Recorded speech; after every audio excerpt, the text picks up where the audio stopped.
Ok, pessoal, hoje vamos falar sobre um dos momentos mais difíceis e alguns diriam mais sombrios de Israel, Sabra e Shatila.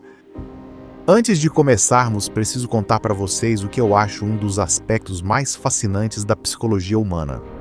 Já ouviu a expressão, a gente vê o que quer ver? Isso acontece porque nosso cérebro nos engana, mostrando o que preferimos ver em determinada situação.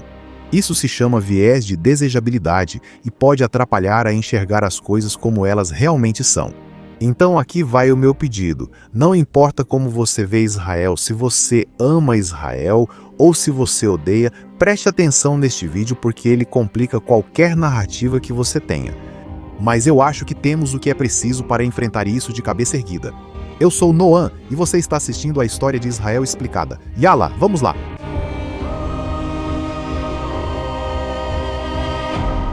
Para entender a história sombria de Sabra e Shatila, precisamos voltar para uma época mais tranquila, 1964, o ano em que a Organização para a Libertação da Palestina, ou OLP, foi criada.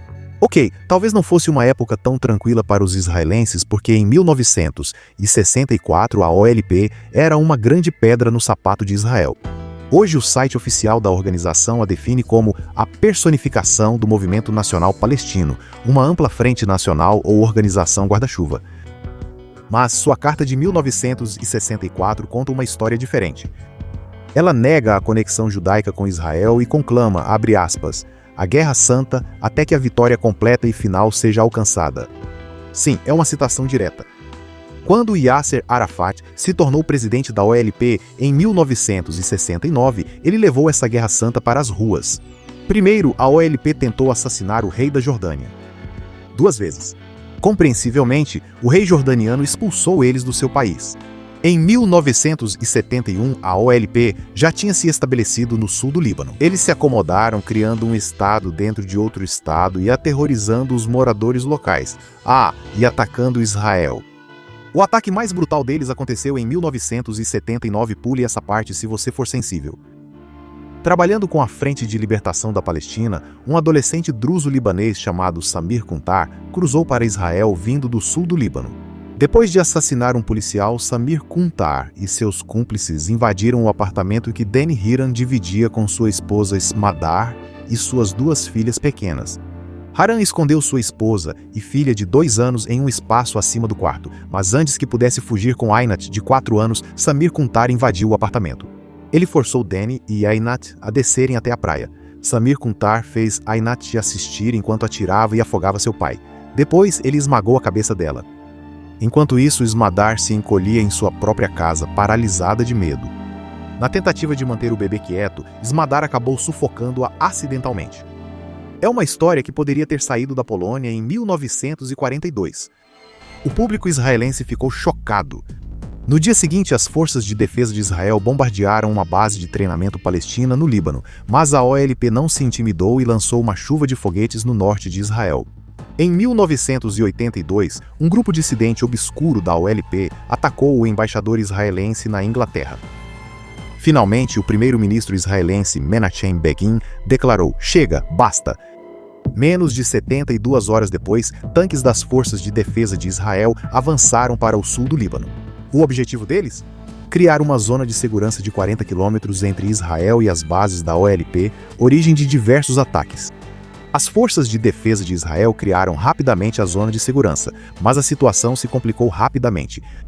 O Líbano já estava em guerra. Muçulmanos enfrentavam cristãos e nativistas libaneses combatiam palestinos que haviam inundado seu país. A Síria aproveitou o vácuo de poder.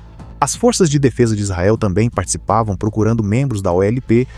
A rivalidade entre libaneses e palestinos era tão intensa que muitos libaneses receberam com entusiasmo as forças de defesa de Israel. Israel encontrou um aliado no controverso presidente eleito cristão do Líbano, Bashir Gemayel, que desejava livrar seu país da influência estrangeira. Espere um pouco. Se Gemayel queria os estrangeiros fora, por que ele se aliou a Israel? Bem, Gemayel odiava a OLP que só causava problemas. Ele e Israel tinham o mesmo objetivo. Políticos israelenses sonhavam com paz com o vizinho do norte. Infelizmente, cerca de 60% do país odiava Gemayel profundamente. O presidente eleito havia sobrevivido a 2 tentativas de assassinato, mas sua sorte acabou em setembro de 1982, quando um nacionalista sírio explodiu a sede do seu partido. O caos se instaurou no Líbano e em Israel. Pela primeira vez na breve história de Israel, muitos israelenses se opuseram à guerra. Manifestantes gritavam do lado de fora do escritório de Begin: "Conseguimos nossa zona de segurança, não queremos morrer em Beirute."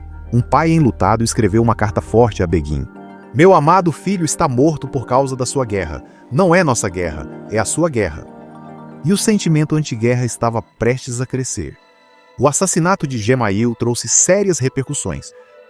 Veja, a parte oeste de Beirute abrigava 2 campos de refugiados palestinos, Sabra e Shatila, que a OLP usava como base de operações. As forças de defesa de Israel pediram ao exército libanês que expulsasse a OLP dos campos, mas ele recusou. Eles se recusaram a manter a ordem na parte oeste de Beirute após o assassinato de Gemayel. Assim, as forças de defesa de Israel cercaram essa região. O primeiro-ministro Menachem Begin disse que o exército israelense estava lá para manter a paz, senão poderiam ocorrer pogroms. Israel buscou apoio aos falangistas, partido político jamaicano com braço paramilitar. Falangistas odiavam a OLP e aceitaram entrar nos campos para encontrar combatentes da OLP.